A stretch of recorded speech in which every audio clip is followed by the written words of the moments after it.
মোৰ যুৱ বন্ধুসকলে মোক ৰিকুৱেষ্ট কৰিছিল যে পুলিচৰ ৰিক্ৰুটমেণ্টৰ ঊৰ্ধ্বতম বয়স হয় 18ৰ পৰা নিম্নতম 18, ঊৰ্ধ্বতম 25 বছৰ। তেওঁলোকে কৈছিল যে ইয়াক 1-1-2026ৰ পৰা গন্তি কৰিব নালাগে, 1-1-2025ৰ পৰা গন্তি কৰিব লাগে। যদি আমি 1-1-2025ৰ পৰা ইয়াক গন্তি কৰোঁ, তেতিয়া আজি 18 বছৰ হোৱা ল'ৰা ছোৱালীবিলাকে ইয়াত অংশগ্ৰহণ কৰিব নোৱাৰিব। বহুত ল'ৰা ছোৱালী নিৰাশ হ'ব।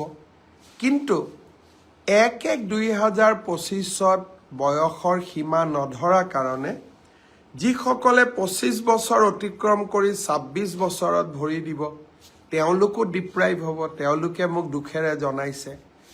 সেয়েহে আজি অসম চৰকাৰে সিদ্ধান্ত গ্ৰহণ কৰিছে যে পুলিচৰ ৰিক্ৰুটমেণ্টৰ বয়স আমি 25 বছৰৰ পৰিৱৰ্তে 26 বছৰ কৰিম।